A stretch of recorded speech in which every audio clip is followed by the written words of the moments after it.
Welcome to News Decoder's webinar in association with the United Nations Educational, Scientific, and Cultural Organization on protecting journalists to protect democracy.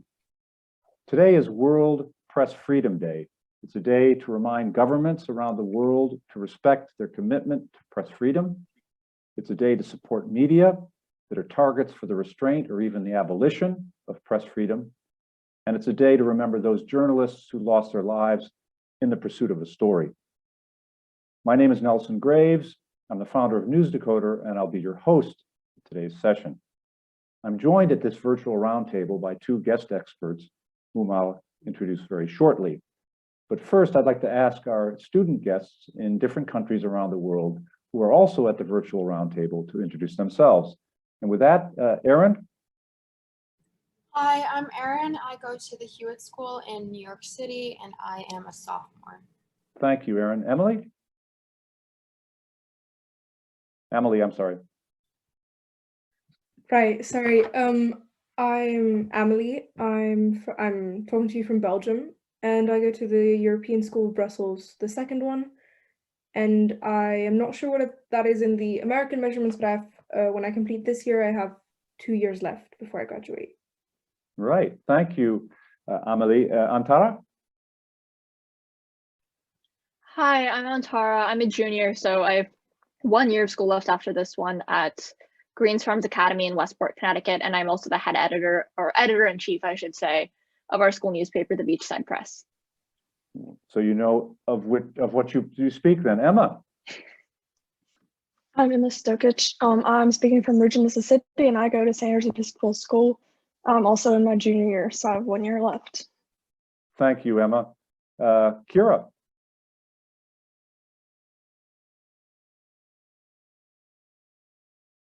Kira's in South Korea. No, she's not. I'm sorry. She's in California, but it's very early there, so we'll let her get her computer up and running. Leela? Hi, I'm Leela. I'm in my last year at Miss Porter School in Farmington, Connecticut in the United States, and I'm from Brooklyn, New York. Thank you, Leela. And Riley?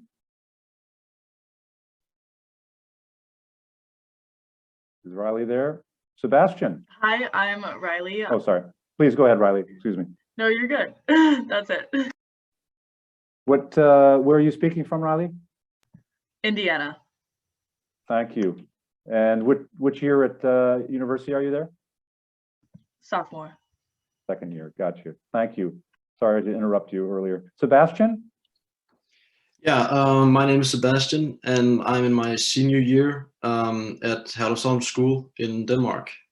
Thank you, Sebastian. Did I miss any students? I'm not sure I did. If so, raise your hand.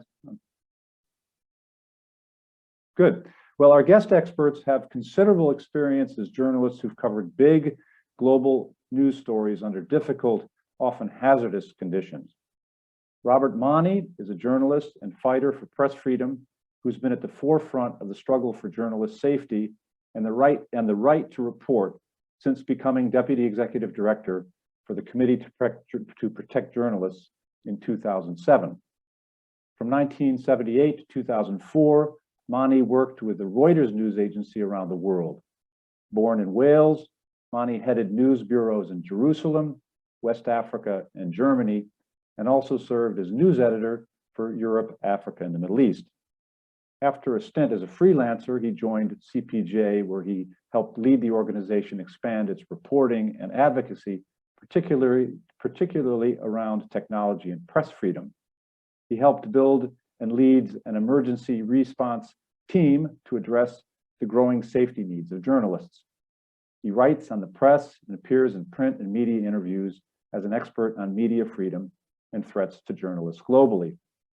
And Rob Mahoney is joined by Elaine Monaghan, who also is a veteran reporter. He's a writer, foreign correspondent, who currently is a professor of practice at Indiana University's Media School.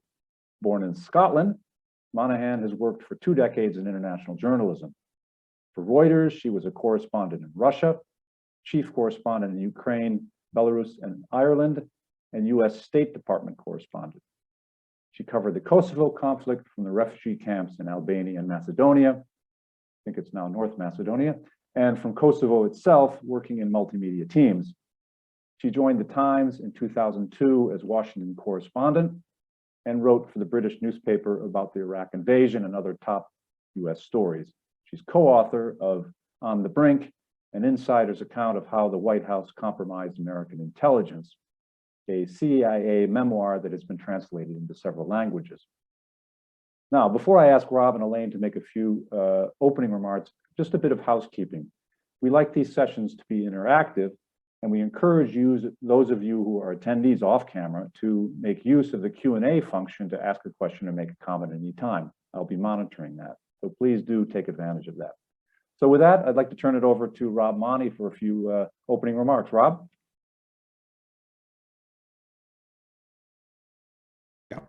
Yeah, thank you, Nelson, and good morning, everyone. And thank you for the opportunity to be able to talk with you and have a conversation on this day, World Press Freedom Day, which is always big for an organization like the one that I work for. I think that the pandemic has shown us all globally the need for timely and accurate information, which fits neatly into the work of journalists. And we've seen how in many countries during the course of the last 15 to 18 months, governments have cracked down on journalists to cover sometimes their own incompetence in dealing with the pandemic, and in order to strengthen their control, if you like, and consolidate their power, from the Philippines through Cambodia, through Russia, all the way to Brazil. We've seen authoritarians blame the press for the state that they're in. This is part of a trend that we have been witnessing for the last 15 years or more. The US organization Freedom House, which tracks freedoms around the world, has for the last 15 years noticed a decrease in the amount of freedom that we as citizens enjoy, whether it's freedom of expression or freedom of assembly.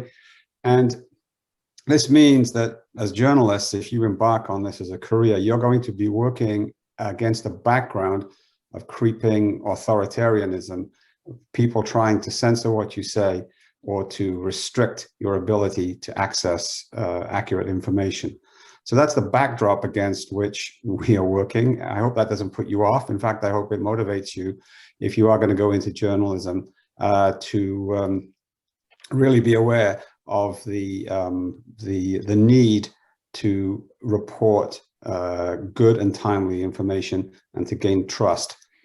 One of the other unfortunate things that we have seen also in the last few years is the physical dangers that journalists now face, particularly not in countries that are repressive or in conflicts. Every year we see at least 20, 30, sometimes more journalists who are killed. And those journalists are killed often in targeted assassinations. In other words, they're murdered and their killers are rarely brought to justice. So this impunity in the killing of journalists is really a cancer on press freedom, because it sends a terrible message to the other journalists that are working in that country. We need look no further than Mexico to see what criminal gangs and drug cartels can do by threatening journalists and killing some. We have now in Mexico what they call zones of silence, where there is really no reporting at all because it's just too dangerous. So that's the backdrop against which we're working. And I will just add one more thing, which is the loss of trust in journalism and in institutions generally. We see the public is skeptical of the information that they receive. You need, again, look no further than the torrents of misinformation around the pandemic, around preventative measures such as mask wearing, how they've been politicized, and how even when journalists report the truth, they're not believed. This is a huge problem, and one which, again, we're fighting. This all to say that these are challenges. I think we can overcome some of them. I think our work is more necessary now probably than it's ever been. So I say all these things as a way of encouraging and not discouraging you. Thank you, Nelson. Thank you, Rob. And before I turn it over to Professor Monaghan in Indiana, I neglected to give a chance to Leslie Kim in South Korea to introduce herself. Leslie, would you like to just say who you are and where you are. Yeah, I'm Leslie. I'm speaking from South Korea. I'm currently a senior at Chadwick International. Thank you, Leslie. It's a very late hour there, and thank you for joining us at such a time. Elaine, over to you. Hi, everyone. Thank you, Nelson, and thanks, Rob, for those remarks, which have slightly changed my way of thinking about what I'm going to say a little, because it is, as you pointed out, quite hard to stay positive in the current environment. And at the same time, I don't want to overlook the challenges that journalists have around the world. And although I'm from Scotland, I am based in the United States, where I have lived most of the last 20 years. So I feel like I need to say something about the situation for journalism in America, because so often we find the kind of discussion tends to be from the US perspective looking out, where there are many problems here. And I just want to touch on some of those and also say a little bit about my experience as a journalist out in the world. And finally, a little bit about things that are happening at my university to try to address some of the problems that Rob just laid out around mis and disinformation. So I'll just mention two people that, since we're talking about the sacrifices that people make in the name of journalism, I'll say two people who, one of whom I knew well and one of whom I've never met, who both lost their lives, who were killed as a result of doing their journalistic job. In April of 2003, first of all, my friend Taras Protsiuk, who was a Reuters cameraman who was covering the invasion of Iraq and was out on a balcony filming tanks and was killed in April of 2003. Taras was doing his job and, as he always did, extremely well and with a steady hand, and lost his life as a result. And then fast forward to April 2 years ago, another journalist out doing her job in a different kind of way, out on the streets of Derry in Northern Ireland, Lyra McKee, who was shot as a result of a shooting by a dissident on the streets during rioting. And she was an up-and-coming journalist, a young woman who showed so much promise. So I just want to sort of pay tribute to both of them, because that's why we're talking about these problems today. And again, at the same time, pointing out that I know many journalists, including myself, who've been in the field for many years and may have experienced great difficulties across the course of that time. And yet we've managed to do so much good and uncover so many stories that would otherwise never have been told. So I guess I'll just say a little bit about my background. I grew up in Scotland, obviously, and in 1993 I left to join Reuters' training programme in London, which began my journey around the world, and I've never lived in Scotland since then. I've been out being a journalist most of the time since 1993. I now teach journalism at Indiana University's Media School. I'm the Scottish professor, the only one here in this building, and here we remember the work of Ernie Powell, who was a war correspondent during World War II. So the thought of the dangers of journalism are never far from our minds, and the stories that I covered while I was out in the field in Kosovo and Northern Ireland helped prepare me in a way for the situation that we find ourselves in the United States now. It's quite sobering to consider that the United States is in 44th place out of 180 countries in the Reporters Without Borders World Press Freedom Index, 44th out of 180. And this is a situation, obviously, that has been exacerbated by the pandemic. It was also exacerbated by the rhetoric of the last administration, particularly President Trump, who named journalists the enemy of the people, which of course they are not. Although I would say that it's a sort of a trope among journalists to say that when everybody's annoyed with you, you know you're doing your job well. So I think there was a general consensus that we must have been doing our job rather well in the last few years, since everyone's so mad with us in the United States, apparently. However, sort of on a more serious note, I think it's worth just noting that there were, and this is again from from Reporters Without Borders, 416 assaults on journalists in the United States last year. That's 416. But despite that, we continue to do our work. And, you know, despite the fact that journalists are often underpaid and overworked and, you know, under threat on the streets, but also driven by this mission, and not many people have the privilege of doing a job that is so mission driven as journalism. And I think that's what keeps bringing people back into the field, knowing that, you know, but for journalists, these truths would not be told.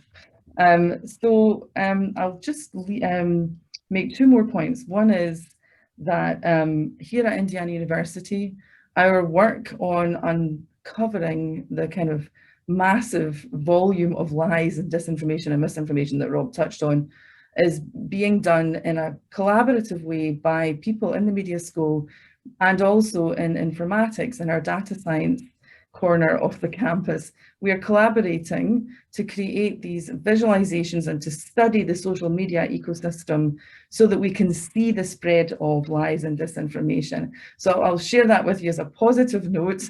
And in partnership with that, we're building a data journalism program, which is very much focused on trying to prepare ourselves to do a better job of making truthful quality information stand out in that kind of morass of lying that we see. So that's, you know, it's a positive message that people in universities are working really hard to try to find ways to make that situation better.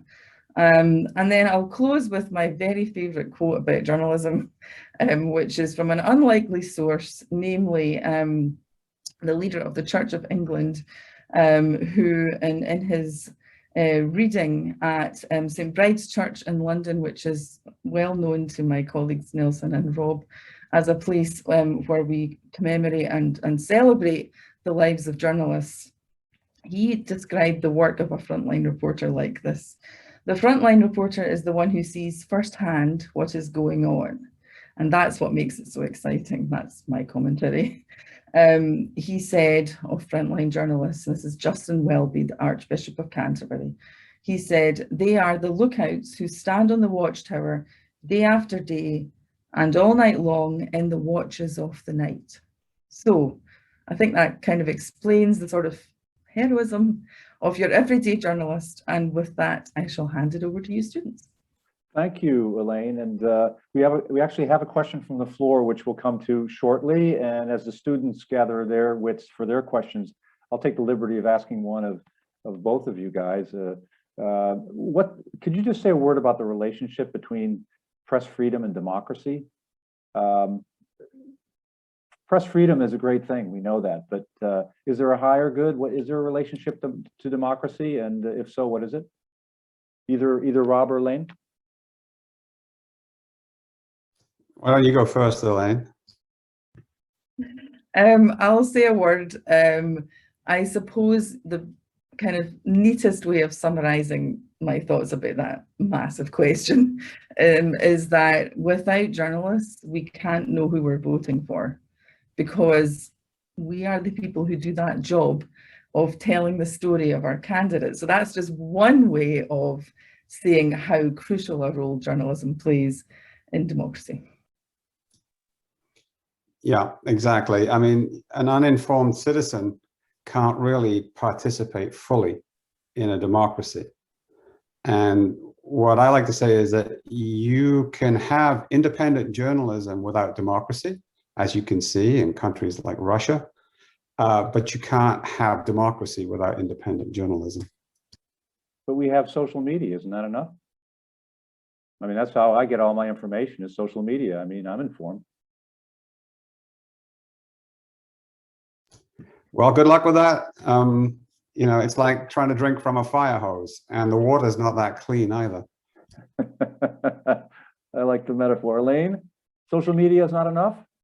Well, if you looked at some of the visualizations of lying on our observatory on social media, you would see how impossible it is to actually easily see good information in social media. Although I will confess to reading my news on Facebook as well, but I have a very well curated list of sources on Facebook. So I tend to go to the original source. I go to the website of the news organizations themselves to get my news as a habit.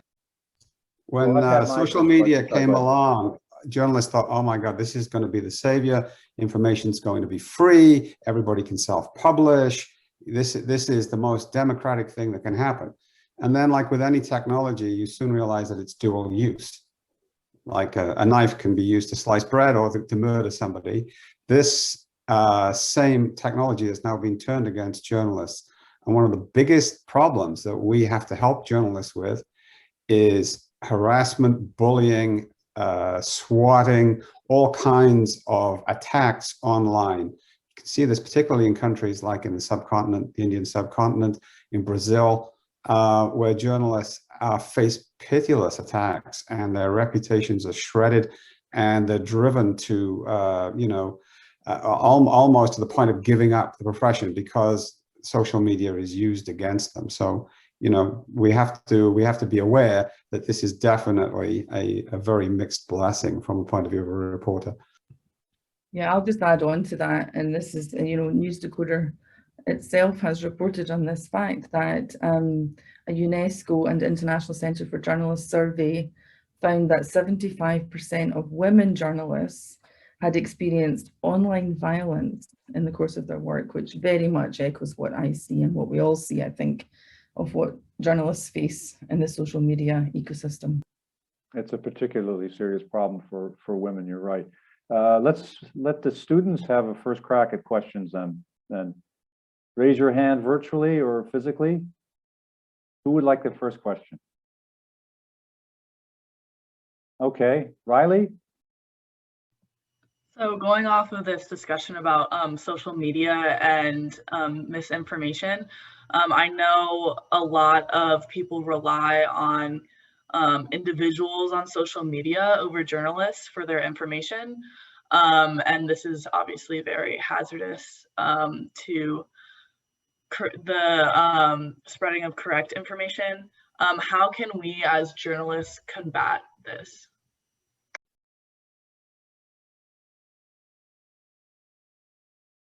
Rob, Elaine?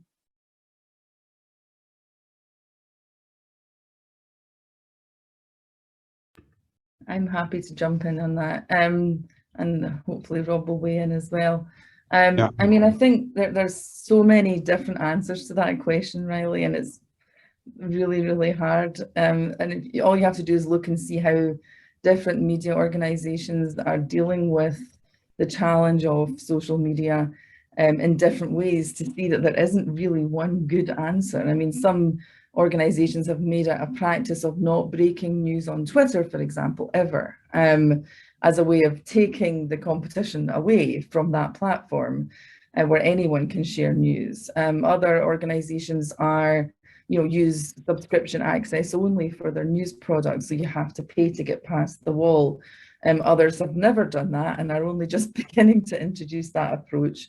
I mean, what I teach my students in the classroom, but it's, it's a bit of a fig leaf, frankly, is that the way you stand out on Twitter is by being really good at it. So, but then that's, it's a bit of a kind of David and Goliath situation when you look at it like that, right? So for small publications, keeping your audience focused on your content is the kind of daily struggle of small newsrooms, which, as we all know, are shrinking and disappearing. I mean, we're losing local news in a horrific way in the United States and, and around the world as well. So, it's easy to say you just have to stand out from the crowd, and you do. But the bigger picture is that that's not a long-term winning strategy, and that the real answers to that problem revolve around things like policy, business models, people being willing to pay for news, new nonprofit structures. All of those questions have to be addressed in order to answer your really good question, really. Rob? Yeah, I mean, this is a problem which goes beyond press freedom and the safety of journalists, really. It's a problem, as Elaine was saying, it's about the business model for for news, do you pay for news? Do you expect to get your news for free? I mean, Twitter is a vehicle for dissemination and distribution of news. Twitter doesn't employ reporters to sit outside meeting rooms where officials are meeting and report at 10 o'clock in the evening.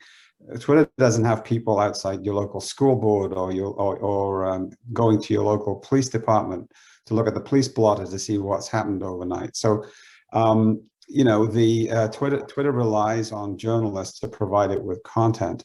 All I would say is that if you're not prepared to pay for something, then you probably don't value it. And the news is reported and it's expensive, and opinion is cheap and plentiful, and you make your decision. If people ask me, like, what can I do to help journalists? And the first thing I say is take out a news subscription, buy a newspaper, you know, help journalists make a living. I think that's it for me. You're here. We have 2 questions now from the floor, which we will get to shortly, but I want to make sure the students have an opportunity. Other questions from the students? Yeah, Emma. I was wondering for both of you, do you think there's anything that the government can do to maybe help the public trust the press more, which would consequentially protect journalists, I believe? Yeah, the trust in journalism is rock bottom. What do we do about that? Who's that question for? Sorry, I don't want Either one of you guys. You're both experts. Go ahead, Rob, you're on camera. I don't want the government telling us what is news and what isn't news and what we can trust and what we can't trust. It usually ends badly. So, I mean, the government has a role to play. It cannot exacerbate the situation. Elaine referenced Trump and his 4 years of anti-press rhetoric. That is unhelpful. The things that government can do is what it's supposed to do, which is to make public information available to journalists. In other words, access to information. This is a big problem, particularly in many countries in the developing world, where access to information is guarded as a state secret. That's the first thing that you can do in order to help journalists do a job whereby they provide information which is trustworthy. I think that the other thing is that we are learning, and Elaine is probably more expert on this than me, that bad information and misinformation is driving out good information, rather like, you know, bad currency driving out good money. And this is a phenomenon that we've seen throughout the pandemic, where you now have, like in the United States, you know, 3/4 of the people answering opinion polls believing that the election in November was illegitimate. I mean, it's total fiction. But there you have a case where people don't trust what they're being told by the mainstream media. So I don't know how you tackle that. I really don't have answers, and I'm skeptical about people who say they do. But my fear is that this is one of the most pernicious ways of undermining our profession, is eroding the trust that the public have in the news that we produce. Because it doesn't matter how good a news organization you work for, how good a journalist you are, if people don't trust what you report, then you've lost. Amelie had a question. Yes, so I wanted to ask, it's a bit in a more political direction, but do you think journalists have ever or are used sometimes as political pawns, a bit like a political game, which journalists are better protected or which journalists are given access to certain information? And if so, do you believe there's a way to prevent that? Either guest expert? Journalists as pawns. Did you ever see it, Elaine, in your career? I'll take a quick turn. I mean, that's a very big question, and I could answer it with a lot of words. I'll try to keep it short. So, I mean, if you look, for example, at the White House briefing room, right? The media organizations that are well represented there, obviously that's not every media organization in the United States. It's a select group. You know, does that mean that the information that comes out of that conversation is slanted? I mean, not really. It means that, you know, certain people get in the room, and that's the reality of the power structures that we live in. How do you address that? I mean, I suppose governments that make a point of sharing their information widely on their website or by having public briefings that are available in live, in real time and so on, can overcome those problems by allowing more people to see the conversation. Governments that make a point of not allowing that kind of public conversation to take place, I mean, that causes more concern, obviously. I mean, in the United States, in the last, since we've had this transition to a new administration, we suddenly have White House briefings taking place again. But that's, it's obviously there's a lot more to that problem than just that. But that for me is one measure of when things are working, is when there are at least public briefings taking place that can be seen from outside and inside the room. I'm sure Rob's got something to say as well. Well, I mean, this is a crucial role that journalists play, is not to be advertisers for corporations or governments. Both of those institutions want to use the media to get their point across. And so that's part of our job as journalists, is to not allow yourself to be manipulated. It is quite difficult. It can be, we saw back for the Gulf War in 2003, how the Bush-Cheney administration used the media to convince people that Saddam Hussein had weapons of mass destruction. And we went to war and messed up the Middle East for a generation, one of the biggest foreign policy blunders of the United States in the last 50 years. And it was all brought about by manipulating the media. So yes, we have to be on our guard as reporters that we're not manipulated. Corporations can do it too. We've all worked on this call, and Roy, we've all worked in the economic field. And that's what, corporations and traders do, is try to get an edge on rivals by putting news out, which will move a market. So there's lots of opportunities where you will have to resist being manipulated, whether politically or commercially.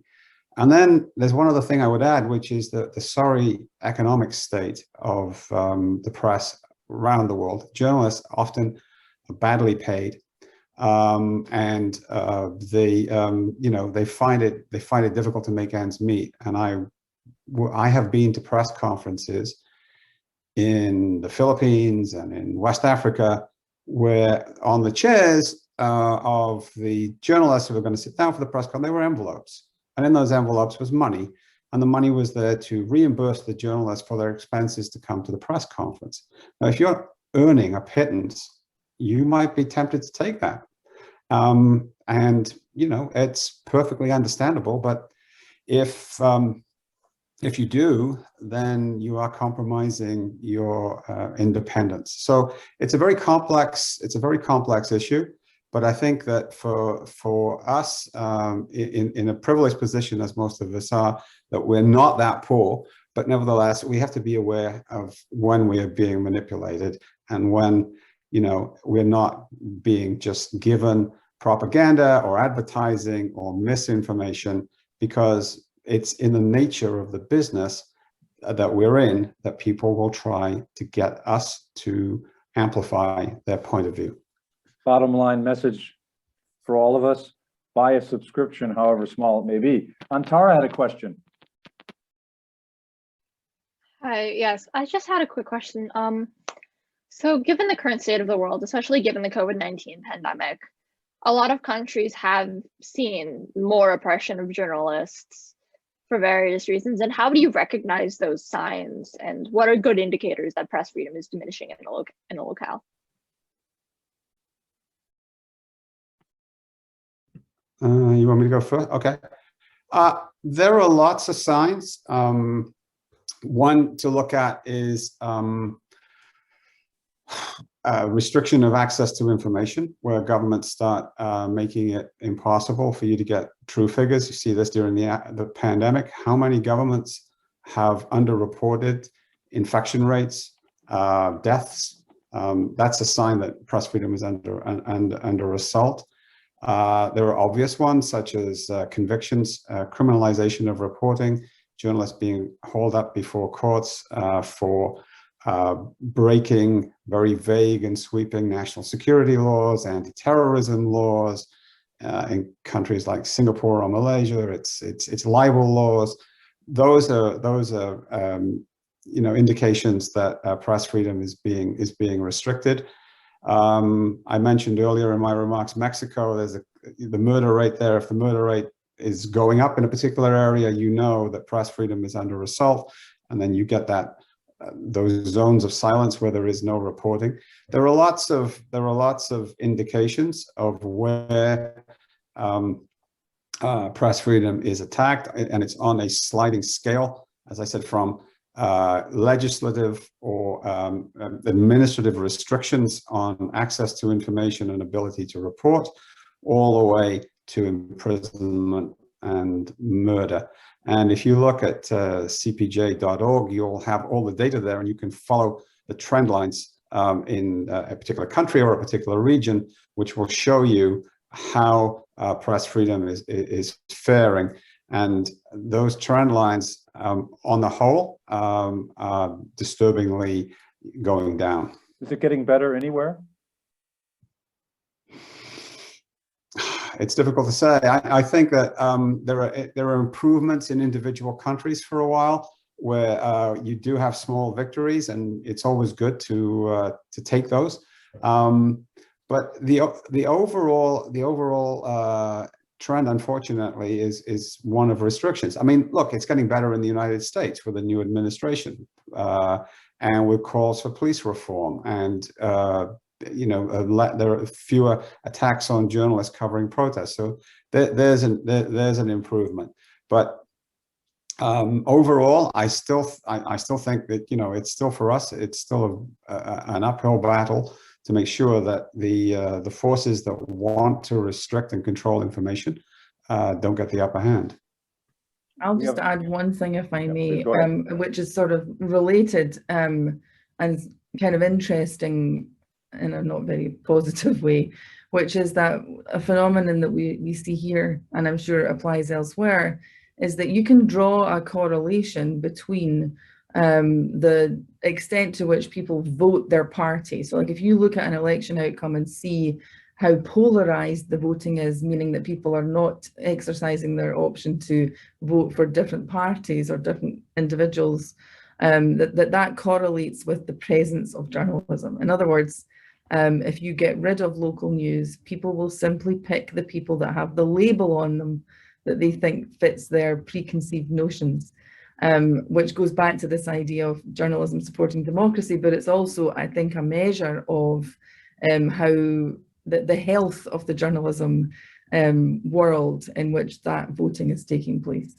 Thank you, Professor Monaghan. Sebastian, I see your hand raised, but I did want to take, first of all, one question from the floor. We have a total of 4 at this point. It's actually from Africa. In your opinion, which 3 global media outlets give the most balanced, authoritative, and comprehensive perspectives of the world at large, and particularly the global South? Actually, I want to ask you that question since you're asking it from Africa. Let's see, can we elevate Mr. Solomons? Hold on, allow to talk. Let's see, Jeremy, you've been allowed to talk. It's actually from Jeremy Solomons, who you may know. Jeremy, you want to say a word on that? Do you have an idea of what 3 press outlets would be best? What I do is I try to give people an alternative point of view. So most people in North America may focus on CNN or BBC in Europe. So I try to offer alternatives, and bound to the experience of the journalists, so I would say Al Jazeera gives a very different perspective. Is it always 100% accurate? Certainly not, but it does give a different perspective. So that's one that I would always recommend people to look at, apart from News Decoder, of course. Thank you for that plug. But my standard right now is here in Rwanda is how they cover the trial of Rusesabagina, who was the supposed hero of Hotel Rwanda. He wasn't. He was just a conniving crook. But most outlets are lazy and they don't cover the whole story. And so that's where our old alumnus that many of us work for, Reuters, does very well. Reuters does try to give a very balanced point of view. So that, unlike certain other outlets, which I won't name. So yeah, but I'm always interested in what, you as professional journalists and writers, what you would consider to be reliable, authoritative, etc. Thank you, Jeremy. Rob, do you have any names to add to that list or subtract? Well, I'm not endorsing any media outlet here on behalf of CPJ. Let me just say that straight off the bat. I will look at certain news. I'll tell you what I look at in the mornings, and part of this is to do with my background or the languages that I speak. But yeah, I look at Al Jazeera. I listen to the BBC, I listen to RFI in French, I listen to Deutsche Welle in German, and hopefully I'll get something. And I try to listen to Spanish radio, although my Spanish isn't so great, because I'm trying to get international news. And living in the United States, it's not always easy to get quick encapsulated international news. So I like to get those other perspectives. I mean, if I spoke other languages like Russian or Arabic, I would probably look at those too. But I think that what I look at is regional news rather than international news. So I'll look at the regional papers in West Africa or in South Africa or in the Middle East, because there you get you go down a layer and you get a little bit more complexity. But I would endorse what Jeremy Solomon said. I'm very prejudiced. I do read Reuters, although it's now going to go behind a paywall, so I'm going to have to pay up if I want to read it in the future. Swallow your own medicine, Rob. Yeah, there you go. There you go. I'm privileged in that I'm working for an organization that covers press freedom around the world. So I have a Press Digest, huge amount of people on your desk that are pulling in links to articles, and I could just look at what my colleagues are reading, and that gives me a good view of what's going on. But you can never assume that where you're sitting, whether it's in Western Europe or Southeast Asia or North America, that you're getting a world view. And as journalists, we can all swap anecdotes about how some stories get distorted and get overplayed in our estimation, but those outlets, BBC, Reuters, Jazeera, to a certain extent, some of the French and German ones will give you a fairly good and quick, taste of what's going on any particular day globally. Should we all be reading Xinhao? Yeah, it's always good to. I mean, I look at Fox News. I mean, I need to know what they're saying. It's important. You shouldn't just be in your own little information bubble, which living on the East Coast of North America is very easy to do. I bet the press in Nova Scotia, where you're speaking from now, is a bit different from New York City. Yeah, it is, and it's under economic threat too. But the CBC is still pretty good. Mm-hmm. Sebastian, you had your hand up. Did you want to ask a question, or have you withdrawn it? No, I still have a question. Please go ahead. I was just wondering, because when we're talking about a free independent press, we're also talking about something that's essentially a free and independent business, a free enterprise. And that means that the media outlet has to listen to its readers and have a business model that's also based upon its readers.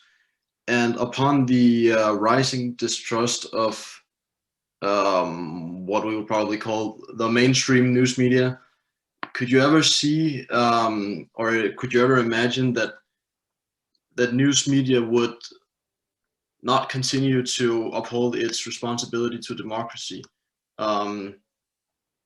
as we know it today? In other words, that the media is beholden to its stakeholders, and therefore could stop being a beacon of truth, and therefore supporting democracy. Well, Elaine, I'll we jump may be in seeing it there. already. Elaine, what do you think? Well, yes, I think that's the thing.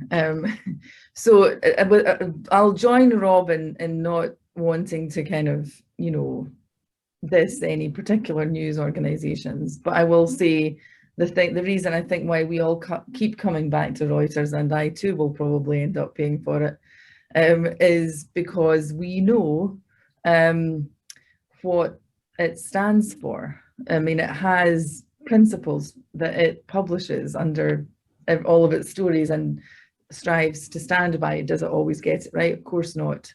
You know, news organizations consist of humans who are fallible. So in that sense, you know, I think it's not so much about will they stop doing their job as it is supporting the ones who do. I mean, obviously some news organizations have very, very clear agendas. And as a consumer of news, you kind of need to know what they are. You need to know what the ownership structure is of the place that you're reading, while knowing and understanding that individual journalists, even inside news organizations that have a political agenda, might nonetheless be doing really good journalism. And that's where it gets really complicated, is like discerning the difference between, you know, the voice that you see on the editorial page of a publication or coming out the mouth of its ownership versus the individual journalists who are nonetheless somehow against all odds producing responsible news. So it's complicated. I can't see how any news organization ultimately will stand up over time if it doesn't, you know, retain or win the trust of its audience. And I mean, I certainly hope the answer to your question is no, Sebastian. I see your question, Amélie, and we'll get to it shortly, but I wanted to take a second question from the attendees, and it comes from California. How can we teach students to evaluate, and it relates actually to what we've just been discussing, but not quite the same thing. How can we teach students to evaluate the information they consume so that they can be well-informed citizens later in life? In a world where we have a choice to hear what we want to, how do we know what good information looks like? Either Elaine or Rob? It's difficult to do in a short answer, but the thing is you compare and contrast. You can't have a single news source, and you can't stay within your own bubble. Reading only or consuming only those media which make you feel comfortable with your prejudices. So if you can go and look at various sources of information, then you can see which may be the true one. What we were talking about earlier with you know, reliable or trustworthy outlets, you go to them, and you go to whatever else it is that interests you. In other words, you have to be vigilant. You can't be a lazy consumer of news. You have to be a discerning consumer of news. It's easy to say. It's a little bit harder to do, especially if you're, you know, you're in a place where it's difficult to get good local news, or it's expensive. So I'm not just talking about living in the Western countries. I'm talking about living, you know, in countries where you may not have access to more than one source of news. That can then be very difficult. Elaine, what do you tell your students? How are they to know what a good source of information is? Well, Rob touched on the most important thing, that you should diversify your sources as much as you possibly can, so that you're not living or trying hard not to live in a filter bubble, which of course we all are. So you have to break down the walls of your filter bubble one way or another. I mean, it makes me think about how, yes, I agree with Rob, we shouldn't be in the business of having governments tell journalism how to behave, but there are policies that I think are terribly important that will help improve access to information around things like internet availability and cost. I mean, the monopolization of access to internet. I mean, I see it here in southern Indiana, you know, in rural parts of Indiana, the access is terrible. So imagine how it is globally. There, you know, people do not have equal access to information on the airwaves, if one can call it that anymore. So I think that's a really important thing that we should all be fighting for, which is access to the ability to see news. I mean, I have access to all of these databases for free, effectively, as a university professor. And every time I access them, I think to myself, how incredibly privileged I am to be able to go to a library website and open it up and see a database like Factiva, for example, which has all of the news sources going back for decades. Most of us don't have that kind of privilege. So it's just a really important point, I think, to keep in mind as we, move through this era of trying to support policies that give access to everyone for information. Factiva for all, we'll add that to Biden's infrastructure plan. We have 10 minutes and we have 5 questions. Do the arithmetic, guys. That's 2 minutes a question. So we'll be quick, like wire service reporters. Let's see, Amélie, you were first. Right. So my question would be, what do you think is the bigger threat to modern democracy, silent or explicit censorship? And what I mean by silent censorship is that certain topics, like, for example, climate change, are addressed in mainstream media, but only partly, or only the things that people would consider like accepting, or only in relation to certain weather events, never as a main problem. And explicit censorship, I of course mean, well, explicit censorship, so that certain things are just not talked about or cannot be talked about, or are censored or are punished by putting journalists in jail or even killing them. Rob or Elaine? We'll fight over that one. Implicit versus. Well, I'll just say one of the biggest problems that we have where journalists are intimidated and harassed is self-censorship. And that is a form of self-preservation in some countries. Mm-hmm. In many countries, I suspect, yeah. Elaine, any thoughts on that? I mean, obviously climate is the greatest threat we've ever known. So, I think it's terribly hard to know how to answer that question, because obviously it's like the frog in the boiling water analogy, where you could write a headline, our front pages should all be obsessing about climate nonstop all the time, but there are lots of other things that come up all the time as well. So I think trying to never let go of those big stories, the most important sort of existential threats, at the same time as covering breaking news, is the great challenge for journalism today. Emma? So this is my 3rd year writing for a school newspaper. So I guess for Professor Monaghan, that would be a good question, since you are a professor at a university.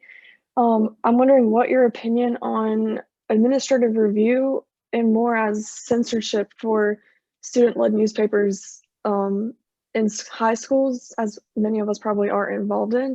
What is your opinion on that? So do I think administrations should be allowed to censor or edit or control what student newspapers and student journalists say? Absolutely not. Yeah. Okay. I mean, I think that again, there's a challenge, right? Because student journalists are in an educational environment, but I will tell you what we say to ourselves: it's their paper, and they have to abide by law, libel law. Well, I mean, we teach journalism ethics, we teach the craft of the discipline, the rules, but in the end, students own those, I mean, they're not making money off it, right? But it's their publication. And, certainly for myself, I'll say I see myself as a resource to my students, but I certainly would never dream of telling them what to do or say. Antara, I see your hand is raised, but we have a rather specific question for Rob, actually, from the floor. It says CPJ supported the superb Press Uncuffed campaign a few years back, in which people could buy bracelets engraved with the name of one of 13 imprisoned journalists. This was perfect for student involvement. Is there any chance of reviving that Press Uncuffed campaign? Can you suggest any other campaigns going on right now that students can join? Rob? Yeah, thank you. That was a successful campaign, and we worked with the journalism professor Dana Priest, formerly of the Washington Post, to bring that about. I'll take that as a suggestion, and I'll go back to my organization and say, is there some way that we can revive or adapt this, if you think it's worthwhile? One of the things that we've done is we never give up on campaigning for the release of imprisoned journalists. And one of the things that we're doing now is the One Free Press. We're working with the Washington Post. You'll see big ads on the Washington Post site. And if you're lucky enough still to get an old newspaper, you will see full-page ads in the Washington Post on certain journalists who are in jail. That's our campaign, is to keep the names of imprisoned journalists in the public eye so as they're not forgotten, not just imprisoned, but also missing journalists. I think this month we've had a big push on Austin Tice, the US journalist who's been missing in Syria for something like 7 years. So we're working with mainstream publications to amplify our campaigns around missing journalists, so you can get involved in that.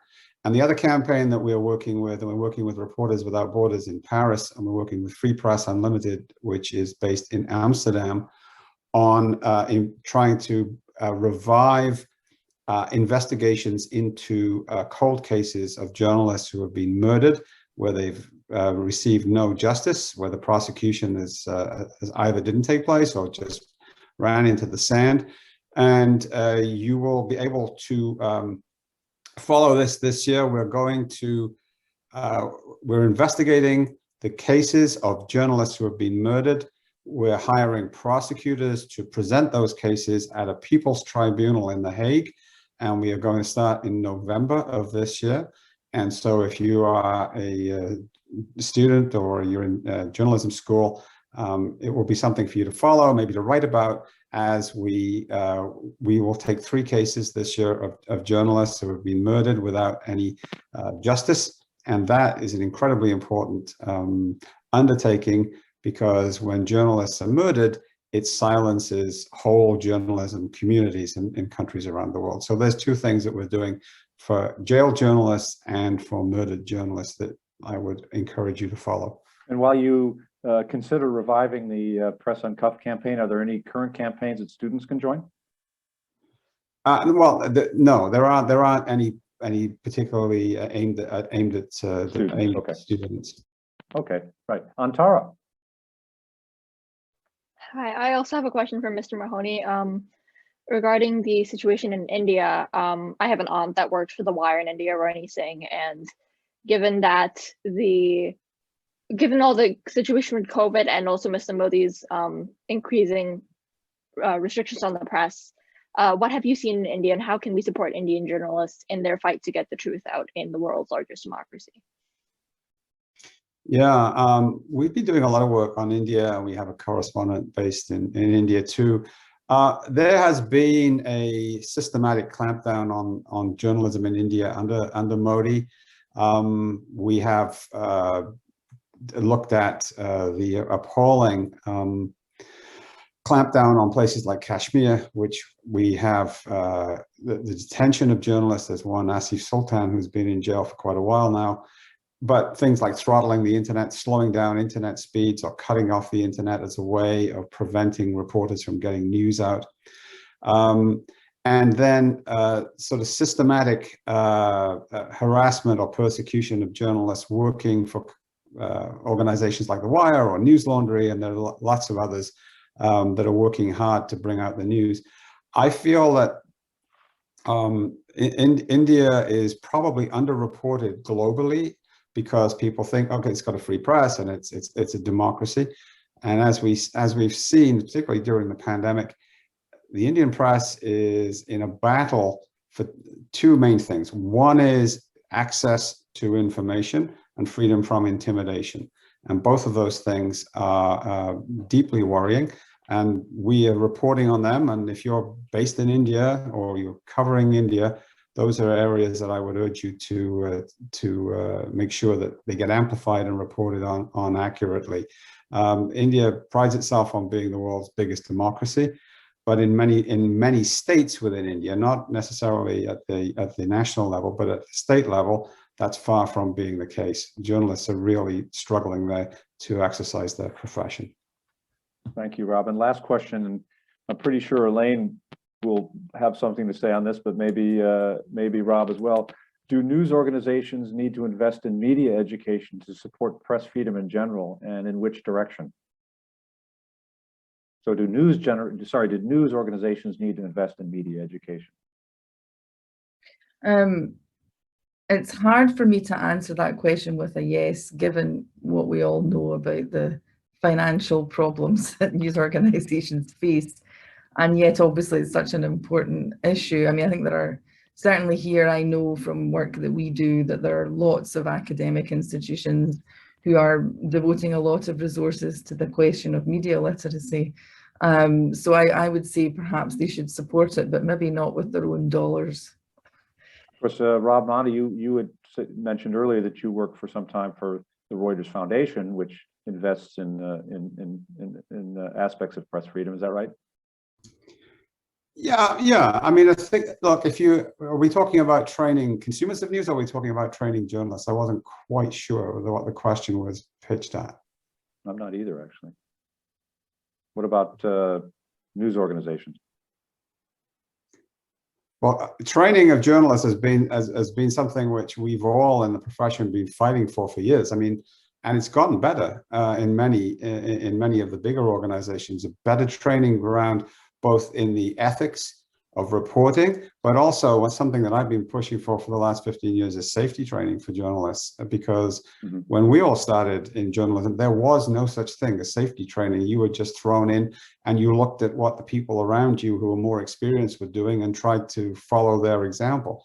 Those days have gone because there have been too many journalists that have been killed or injured. And that's a good thing. And I think it's up to us as individuals and also up to the organization I work for to make sure that news organizations, news outlets, and they could be the new digital ones or they could be the old traditional ones, do right by the people that they employ by giving them the best in terms of professional and safety training and support. Yeah. I just want to say that, assuming that if the question were directed at the need for training of journalists, my answer would have been entirely different than what Rob said. Oh, well, go ahead. We're over time, but I want to hear what you have to say. No, I'm agreeing with Rob. Oh, you're I okay. took it to mean this idea of media literacy more broadly. Yeah, but yes, yeah. Fair enough. Well, listen, we've exceeded our time, actually. For those of us who have news in our DNA, like Professor Monaghan and Mr. Mahoney and myself, it's easy to talk about these questions. I'm delighted we have students who have taken such a keen interest in it. It's an absolutely critical question, as we were saying, not only for journalists and for news organizations that need to survive, but for democracy, frankly, in the long run. So anyways, thank you all for your interest. Thank you to the attendees who were listening, and in the case of Jeremy, who spoke, for your questions, for your interest, and I wish you all the best today. Thank you.